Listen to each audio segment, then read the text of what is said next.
first time, welcome. And today we have an amazing guest. So grab your books, grab your pen, make sure everything is silent so that you can be able to follow her and you can be able to learn as much as you can. Also, on the comment section, please make sure you leave your questions. And if you have not subscribed, what are you waiting for? Please subscribe and share this video with everyone that you know. So we have a guest today who I'm going to invite. He's a very good friend of mine and who is so passionate about so many things. And today he'll be telling us the things that he's passionate about, and also he'll be able to take us through different areas. So welcome to my YouTube channel. Daktari, karibu sana. Thank you so much, Linda, for inviting me to speak in your YouTube channel. My name is Dr. Onala. I'm a consultant in developmental and learning difficulties. I do assessments, I develop programs for intervention, and work through with parents and schools in terms of intervention in different developmental and learning challenges. Thank you. And you can maybe tell us where you're based? Right. Or someone would really want to visit you?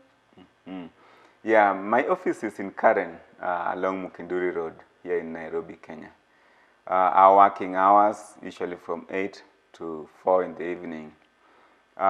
We work as a group. Other than me being there, I have quite a number of other people I work with. I have people specializing in different areas, mainly focusing on early intervention and educational assessments and intervention, generally, all the areas of intervention. All right, thank you so much, Dr. Onala. Please welcome on my YouTube channel. I know your area of specialization, the bigger area was learning difficulties. Please take us through learning difficulties. I know we have the number of learning difficulties, it's quite increasing. And this is one area that we really don't emphasize on.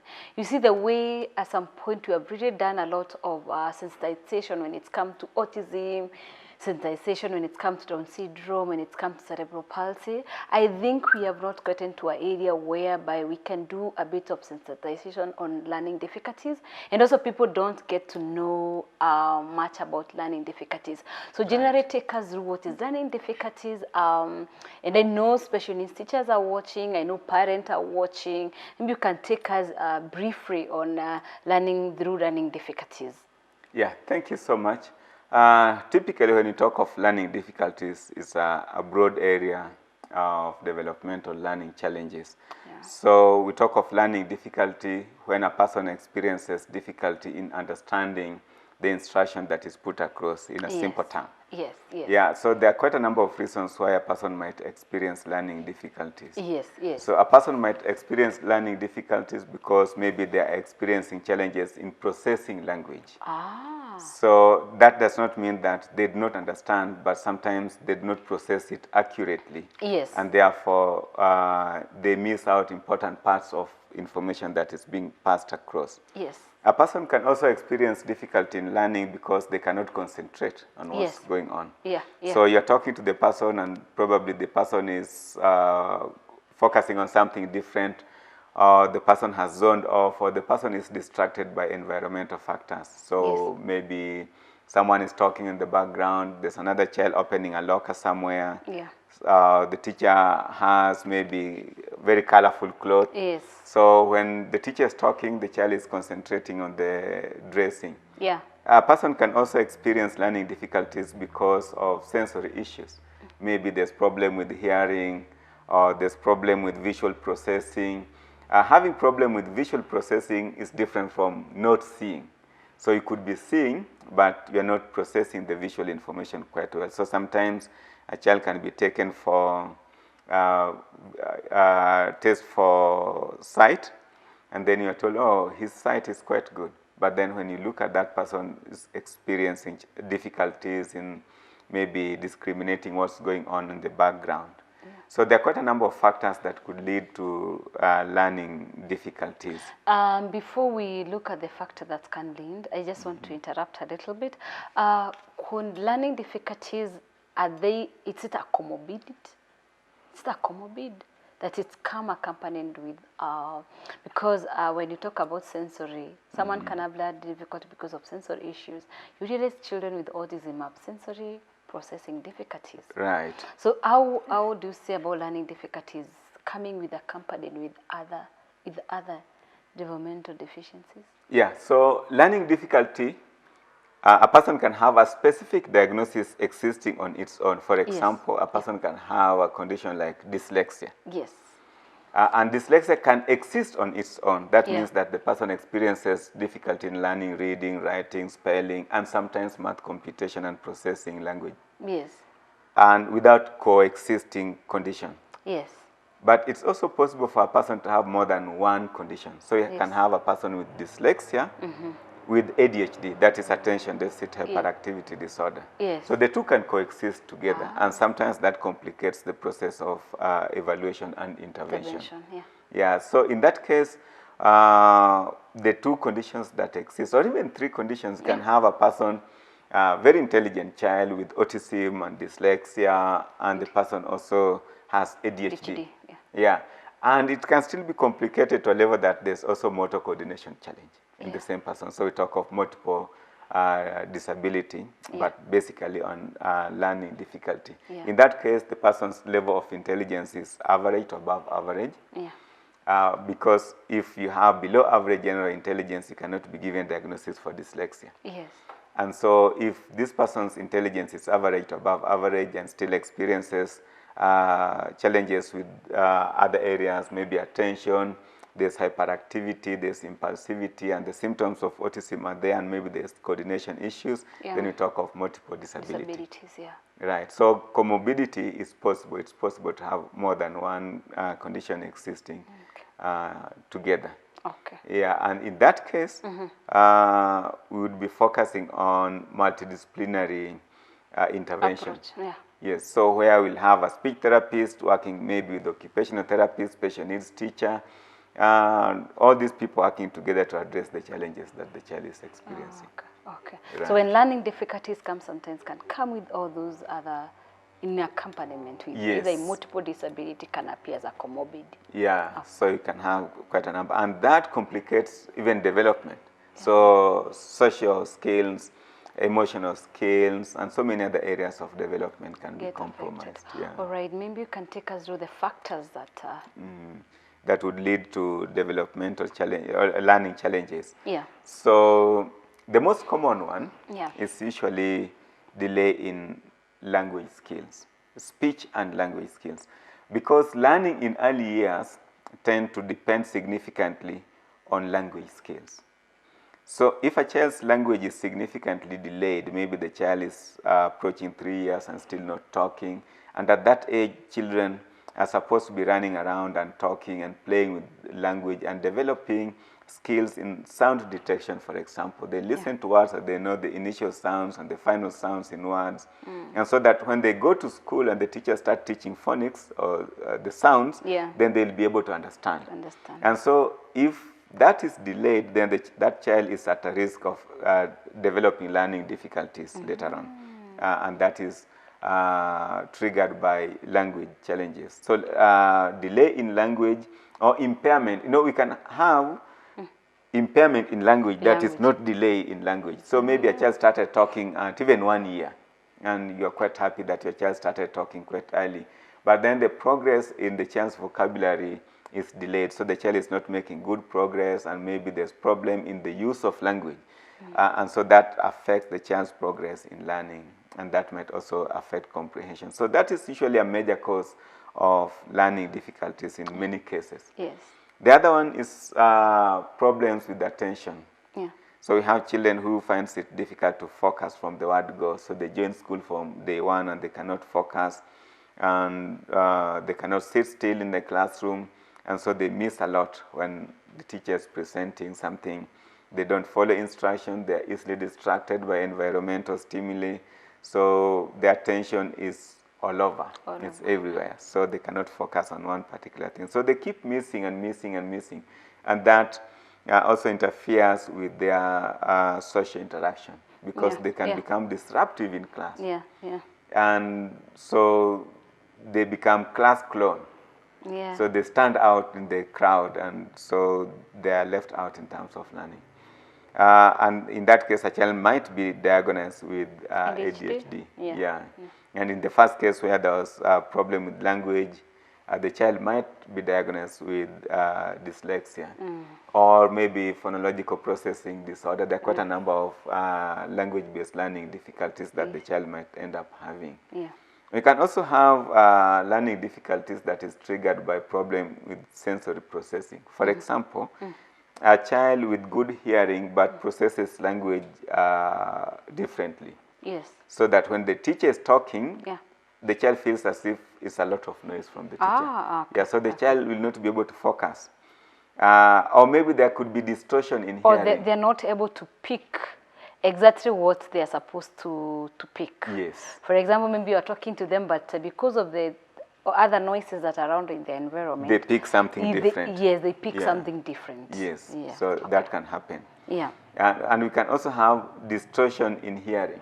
Okay. Yeah, so they're hearing, Yes. but the hearing is distorted. So they process information in bits. And sometimes we can also have delayed processing. So you're given 2 instructions, the child is still processing the first instruction, and then you're in the third and the fourth, and so the child misses out on all these other areas. So that's a sensory problem, and that affects processing. You can also have a problem with visual processing that will also again affect the child's ability to follow through the instruction. Yes, yes. And then we can also have developmental delay, delay in motor skills where a child will struggle with reading, writing, learning basic skills. We can have also delay in the process of maturation, where the child develops certain skills quite well. Cognitively, the child seems to be okay, but the child is still delayed in so many other areas that affects learning. So when you talk of the causes of learning difficulties, there are so many. But some of these causes can be identified quite early in life, and early intervention can start. And when you talk, we say that they can be identified early in life. How early is early? How early is early? Yes. It depends. Some children, I would say, sensitive mothers and quite knowledgeable mothers can start identifying some telltale signs very early at 1.5 or even 2 years. Okay. If, for that's example, quite early? Yeah, that's quite early. Yes. So you can, those are telltale signs but cannot lead to diagnosis. Yes. For example, at maybe the age of 2, the child exhibits significantly short attention span, cannot focus, is constantly running up and down and jumping off the table and rolling down on the floor. It could be a telltale sign that something needs to be done. It could be a sensory issue. Maybe the child is a sensory seeker. The child could be showing symptoms of ADHD. There could be a number of challenges that the child is showing. But most children will be identified when they join school, majority of them. And they join school at 3 to 4, between 3 and 4. Yeah, between 3 and 4. Yeah. Your child goes to school, and then the teacher starts teaching phonics and nursery rhymes, and this child delays in understanding. So all the other children are singing nursery rhymes, but this one isn't singing. Yeah. It's delayed in almost everything. Yeah. So the teacher asks, for example, how was your weekend? And then the child says, Mom went to work. I ate something. So there's disconnect in communication. When you ask them a question, they respond something totally different. Is it a must they might be having a sign of like autism? Or is just purely can learning difficulty come as it alone without being accompanied with other disabilities or difficulties or differences? When we talk of learning difficulty, yes, we can have a specific learning difficulty as a diagnosis on its own. Yeah. Specific learning and difficulty. on specific learning difficulties, what falls under specific learning difficulties? There's a difference here. We have specific learning difficulty. Yes. And we have specific learning difficulties. Okay. Yeah. And again, it depends on where a person comes from. Because in language, specific learning difficulty. Yeah. So when you talk of specific learning difficulty Yes. in literacy, generally in Language, literacy, yes, yes, yes. no, we look at literacy? specific learning difficulty in literacy Yes. from UK, Yes. then we are talking about dyslexia. Yeah. Aha. Yeah, so that's why I'm saying it depends on where a person comes Yes, from. yes. How about other countries? So when you talk of specific learning difficulties in Yes, the US, yes. then we mean dyslexia, ADHD, phonological processing. So it's an umbrella It's a term. number of other. How Yeah. about Kenya? Are you So aware Kenya of- is torn in between. We are neither right or left. No, we are in there. Okay. Yeah, but then if we talk of based on the DSM-5, Yes, yes. so we talk of a specific learning difficulty, DSM says an alternative term is dyslexia. Okay. Yeah. So when you're talking of specific learning learning difficulty, you're difficulty. talking about dyslexia. And Yes. dyslexia falls under learning Difficulties. Yes. Yes, yeah, I hope that's clear. Yes, yes, yes. I know. I Yeah. hope the viewers are Yeah. able to differentiate that. Yes. So now Undu, maybe take us just a little bit around now learning difficulties, and Right. if those learning difficulties can come individually, if it's specific learning difficulty like dyslexia, Yeah. can it be alone without being accompanied by either By other ADHD, conditions. yes, or by other Yes. conditions? Right. It's possible for a person to have a specific learning difficulty, that is dyslexia. Dyslexia. Now we are talking of an intelligent child, Yes. because diagnosis is only made if the child has average to above average general intelligence. Yes, yes. So then the second thing is that this child is struggling in learning reading, writing, spelling, and has gaps in comprehension. Yes, yes, yes. So that is dyslexia. That's dyslexia, yes. So there will be things like reversals of letters, struggling generally in making progress in terms Yes. of reading. It's possible for a child to have dyslexia Yeah. without co-occurring conditions, With without co-occurring. any other accompanying condition. Okay. It is also possible for a child to have ADHD Yes. without an accompanying condition. So there's hyperactivity, there's short attention span, there's impulsivity. Yes, If we look at hyperactivity, there are different forms of hyperactivity. yes. And again, with inattention, the short attention span will manifest in different ways. Yes. And then there's impulsivity, where they say, I'll not do something, but they keep doing it. So impulsively doing things. So if the three areas exist, then we say there's ADHD. And that is pure ADHD without an co-occurring condition. But we can have ADHD with sensory processing challenges. Or we can have ADHD with dyslexia, ADHD with autism. We can have ADHD with motor coordination disorder. So, and again, motor coordination disorder can exist on its own. Can you tell the viewers what is motor coordination disorder? Okay, the other term used for motor coordination disorder is dyspraxia, where a person experiences significant challenge in planning of motor actions or motor activities. For example, they'll have problem with basic things like throwing and catching a ball. So you throw a ball and the child is about to catch it, and then the child misses the ball. The ball. And then they are walking and they trip and they fall down, and it's just alone on the way. Basic skills like buttoning or lacing shoes, or even using cutlery when feeding. But I see those challenges mostly with the number of kids with autism. Yes, it's possible for a person with autism To have to experience motor coordination challenges. But it's also possible to have someone with just ADHD. motor coordination challenges without co-occurring condition. When is the right time when it's come to, when is the right age that you can see like motor coordination difficulty can be assessed?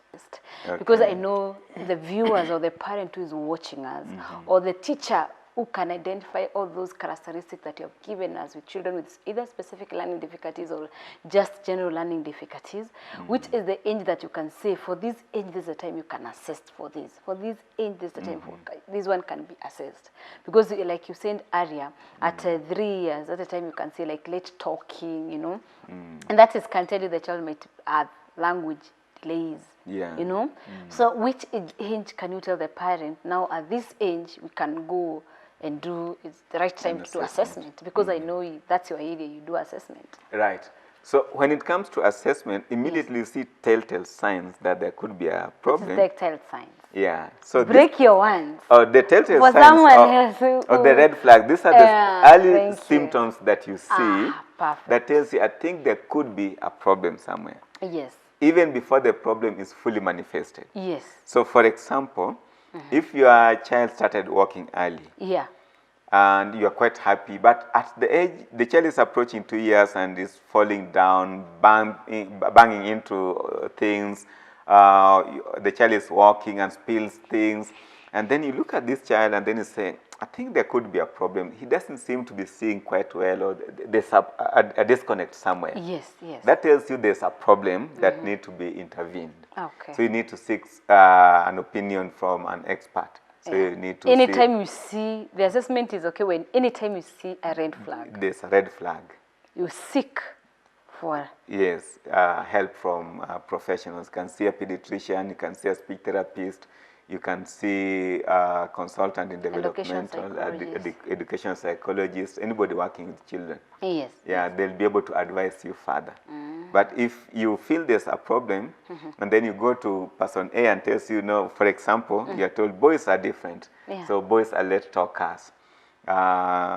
Boys are hyperactive. No, your child will just be okay. Don't buy into that. If your gut tells you there's a problem. I hope parents you can hear. Please, can you do that, emphasize on that, so that you don't have children coming for intervention at 6 years because the mom or the dad or the teacher used to think, it's a boy. A boy takes time to talk. Boys takes time to settle. I'll give you a funny example. Just today, yes. I had a client who came because the school had referred them. Yeah. And so they came to see me. Yeah. And then I looked at the child and I said, I think, but you know, when they walked into my office, they told me, I don't think my child has a problem. The school is just being paranoid. Yeah. Then I said, okay, why do you think the school is paranoid? Yeah, then you see, my child is just approaching 4 years and some people delay in talking. His grandfather talked at 8. Yes. And this one is just 4. So it's just like his grandfather. Then I said, okay. So those were those days for the grandfather. Yes, yes. But now this child is not the grandfather. So and so I looked at the child and I said, no, I'm going to refer you to a speech therapist because I think your child is struggling and the school is right in this case. Yes. Yeah, that your child needs intervention.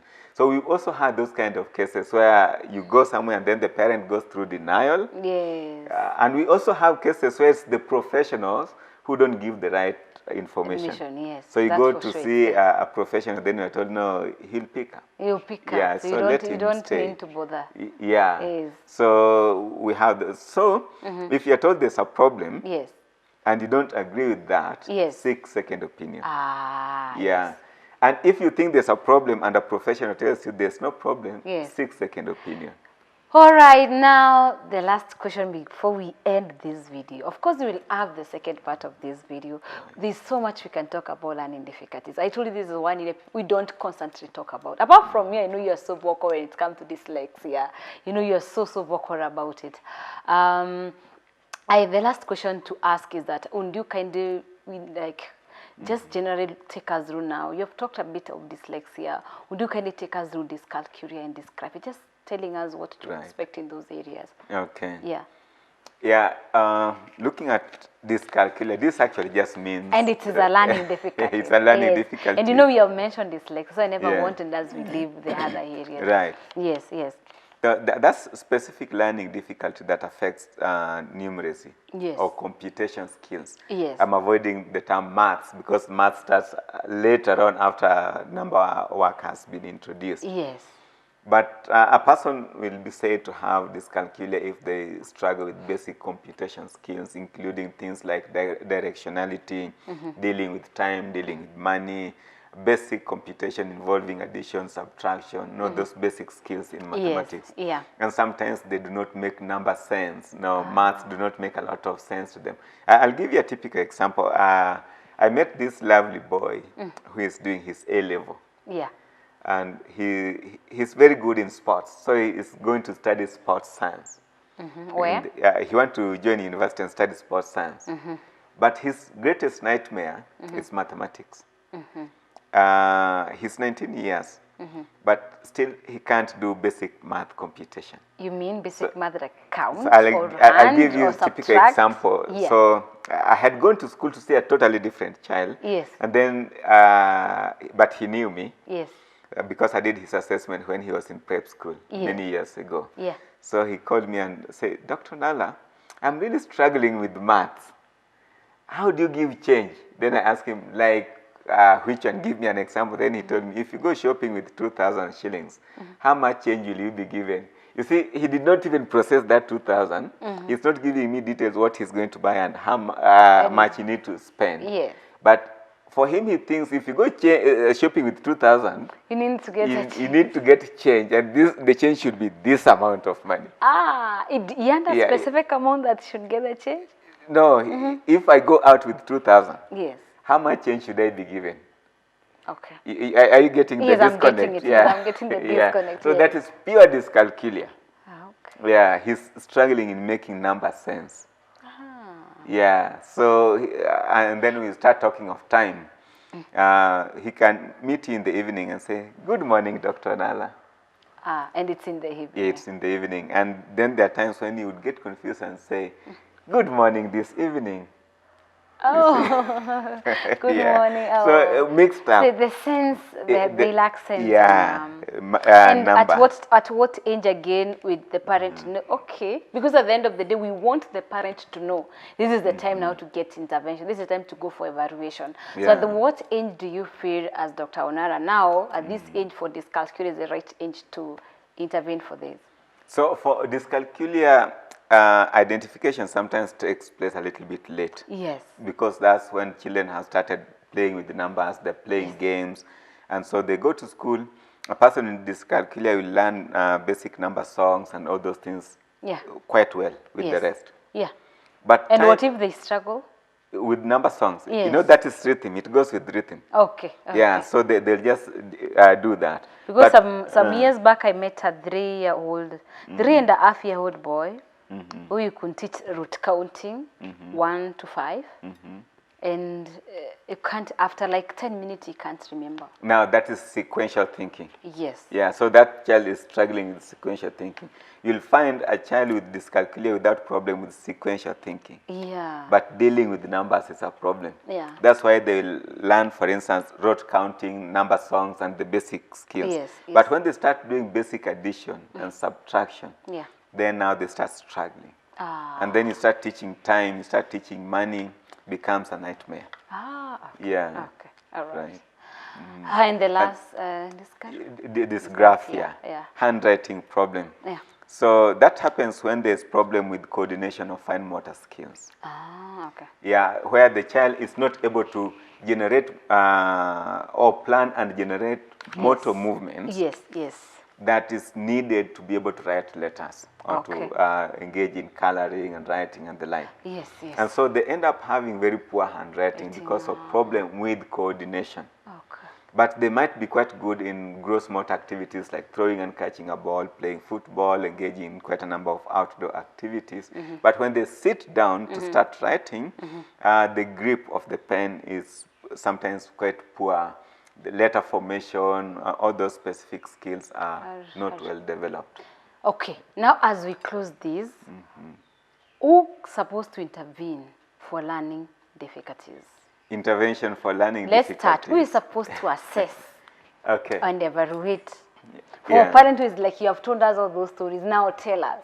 So when it comes to assessment for developmental learning difficulties, we have a wide range of people who do assessment. So in most schools will refer children for assessment to be done by educational psychologists. But we also have special needs teachers who are experienced and trained in assessment, so they'll also be able to carry out assessment. Okay. And we have occupational therapists, we have speech therapists, and also clinical psychologists will be able to assess that. But when we go to, in terms of registration of people who do assessment, we have levels. Yeah. We have level A, B, and C. Yeah, okay. So people at level A will be able to do basic identification and some level of And screening, assessment yeah, and okay. screening. Yeah. And that means that even teachers Yes. will be able to do that. Now So, to evaluate where we now yeah. need after we have done So the when screening. it comes to diagnosis, Yes, it diagnosis, varies thank from you. one region to the other region. Yes, yes, yes. So in some countries like in the UK and in the US, pediatricians or neuropediatricians will be able to do that. Neuropediatrician. Yeah, and even just pediatrician can be able to do assessment. In Kenya, it's different, and most of African countries and some Middle East and Far East countries, Yes. it's different because the training at medical school is different. Because I give an example of Kenya, where you go to hospital and you tell the pediatrician that I think my child has dyslexia, and the pediatrician is hearing that term for the first time. So you'd not expect a diagnosis to be done. Sure. So you'll have to get maybe a specialized teacher, Yes. a psychologist, or And even when you a mean a therapist. psychologist would be either educational psychologist. Psychologist. Yes. But even developmental psychologist who specializes in assessment will still be able to do an assessment. Okay. Yeah. All right. Thank you so much, Dr. Onara, for that. So we'll have the next segment where you take us through activities that you can do to improve all that you have given us. Thank you so much, viewers, for joining us.